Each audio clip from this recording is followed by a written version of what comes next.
கேரளா மற்றும் கர்நாடகத்தில் ஜனநாயகன் திரைப்படத்திற்கு முன்பதிவு செய்த ரசிகர்களுக்கு பணம் திருப்பி அனுப்பும் பணியில் திரையரங்கு நிர்வாகங்கள் ஈடுபட்டுள்ளதாக தகவல் வெளியாகியுள்ளது. இதுகுறித்தான கூடுதல் விவரங்களை வழங்கவிருக்கிறார் செய்தியாளர் யுவராஜ். யுவராஜ், வணக்கம். விவரங்களை பகிரலாம். வணக்கம். விஜய் நடிப்பில் உருவாகி இருக்கக்கூடிய ஜனநாயகன் திரைப்படம் வருகின்ற ஜனவரி 9ஆம் தேதி வெளியாவதில் பல சிக்கல்கள் ஏற்பட்டிருப்பதாக ஏற்கனவே அந்த தகவலானதும் வெளியாகி இருக்கின்றது. குறிப்பாக சொல்ல வேண்டும் என்றால், இந்த தணிக்கை சான்றிதழில் பெறக்கூடிய அந்த பணியானது இன்னும் நிலுவையில் இருப்பதாலும் நீதிமன்றத்தினுடைய வழக்குகளில் இருப்பதாலும் திட்டமிட்ட தேதியான ஜனவரி 9ஆம் தேதி இந்த திரைப்படம் வெளியாவதற்கு வாய்ப்பில்லை என்கின்ற அந்த ஒரு தகவலும் வெளியாகியிருந்தது. அதன்படி கேரளா, கர்நாடகா, ஆந்திரா போன்ற பல்வேறு மாநிலங்களில் இந்த திரைப்படமானது காலை 6 மணி காட்சியானது திரையிடுவதற்காக திட்டமிடப்பட்டிருந்தது.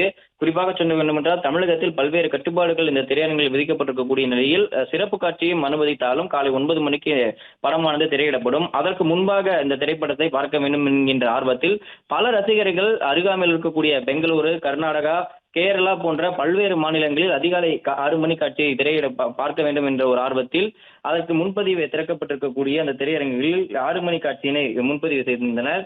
ஆனால் இந்த திரைப்படம் திட்டமிட்ட தேதியான 9ஆம் தேதி வெளியாவதற்கு வாய்ப்பில்லை என்கின்ற ஒரு காரணத்தினால் பல்வேறு திரையரங்குகளில் தற்பொழுதே முன்பதிவு செய்திருக்கக்கூடிய அந்த ரசிகர்களுக்கு டிக்கெட் கட்டணத்தை திருப்பி வழங்கக்கூடிய பணியானது தற்பொழுது நடைபெற்று வருகின்றது. இதன் ஒரு பகுதியாக பெங்களூரில் இருக்கக்கூடிய பல்வேறு திரையரங்கிலும், கர்நாடகா மாநிலத்திலும், அதே போன்று கேரளா, ஆந்திரா போன்ற பல்வேறு மாநிலங்களில் இருக்கக்கூடிய திரையரங்குகளில் முன்பதிவு செய்திருக்கக்கூடிய அந்த ரசிகர்களுக்கான டிக்கெட் கட்டணமானது தற்போது திருப்பி வழங்கப்பட்டு வருகின்றது. பல்வேறு திரையரங்குகளில் அந்த திரையரங்குகளில் நேரடியாக கட்டணத்தை பெற்றுக் கொள்ளுமாறும், குறிப்பாக சொல்ல வேண்டும் என்றால், சென்னையில் ஒரு சில திரையரங்குகளில் மட்டும் அந்த டிக்கெட் கட்டணமானது திரையரங்க முன்பதிவானது திறக்கப்பட்டிருந்தது. அப்படி 12ஆம் தேதிக்கான அந்த முன்பதிவானது தொடங்கப்பட்டிருக்கக்கூடிய ஒரு சில திரையரங்குகளில் அந்த கட்டணமானது நாளை திருப்பி அனுப்பப்படும் எனவும், தமிழ்நாட்டில் குறிப்பாக சேலம், கோயம்புத்தூர், திருச்சி, மதுரை உள்ளிட்ட பல்வேறு திரையரங்குகளில் ஒரு சில திரையரங்குகளில் அந்த முன்பதிவானது திறக்கப்பட்டு டிக்கெட்டுகளும் பதிவு செய்யப்பட்டிருந்தது.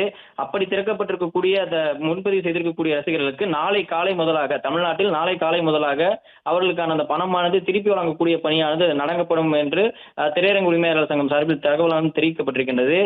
குறிப்பாக சொல்ல வேண்டும் என்றால், இந்த திரைப்படம் 9ஆம் தேதி வெளியாவதற்கு சாத்தியம் மிக மிக குறைவு என்கின்ற ஒரு காரணத்தினால் முன்கூட்டியே ரசிகர்கள் அன்றைய தேதியில் ஏமாறாமல் இருப்பதற்காக முன்கூட்டியே இந்த பணத்தை திருப்பி அனுப்பக்கூடிய பணியானது தற்பொழுது பல்வேறு மாநிலங்களில் இருக்கக்கூடிய திரையரங்கிலும், குறிப்பாக தமிழ்நாட்டில் இருக்கக்கூடிய திரையரங்கிலும் இந்த பணத்தை திருப்பி அனுப்பக்கூடிய பணியானது நடைபெற்று வருகின்றது. நாளை மாலைக்குள் அனைத்து ரசிகர்களுக்கும் முன்பதிவு செய்திருக்கக்கூடிய இந்த பணமானது திருப்பி அனுப்பப்படும் என்று திரையரங்கு நிர்வாகம் சார்பிலும் தகவலானது தெரிவிக்கப்பட்டிருக்கின்றது.